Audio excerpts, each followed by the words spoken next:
कोयनानगर नवजा रस्ता पुन्हा खचला। PWDच्या निकृष्ट कामामुळे लाखो रुपये पाण्यात 5 ते 6 गावांचा संपर्क तुटला। पहा सविस्तर बातमी।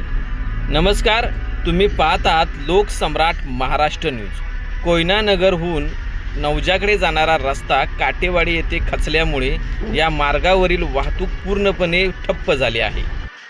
या भयानक परिस्थितीमुळे नवजा, मानायनगर, कामरगाव, मिरगाव आणि काटेवाडी अशा 5 ते 6 गावांचा मुख्य संपर्क आता तुटला आहे। संतापजनक बाब म्हणजे गेल्या वर्षी बरोबर याच दिवशी याच ठिकाणी हा रस्ता खचला होता।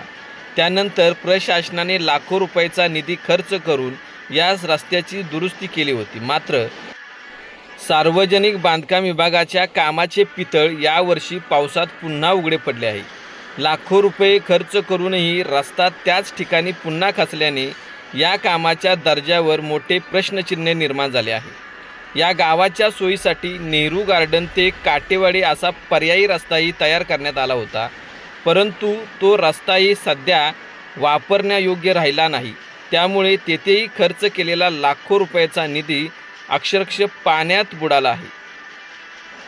PWDच्या या थातुरमातुर आणि निकृष्ट दर्जाच्या कामामुळे केवळ शासकीय निधीचा चुराडा झाला नाही, तर या भागातील स्थानिक नागरिक आणि शाळकरी मुलांना आता नाहक मनस्ताप सहन करावा लागत आहे। या निकृष्ट कामाची सखोल चौकशी करून संबंधित अधिकाऱ्यावर आणि ठेकेदारावर कारवाई होणार का, हे पाहणं आता महत्त्वाचे ठरणार आहे। कोयनानगरहून नवजाकडे प्रवास करणाऱ्या व नवजाहून कोयनानगरकडे प्रवास करणाऱ्या प्रवाशांसाठी हा सतर्कतेचा इशारा आहे। याची काळजी नागरिकांनी घेणे गरजेचं आहे। अशाच काही अपडेट्ससाठी पाहत राहा लोकसम्राट महाराष्ट्र न्यूज।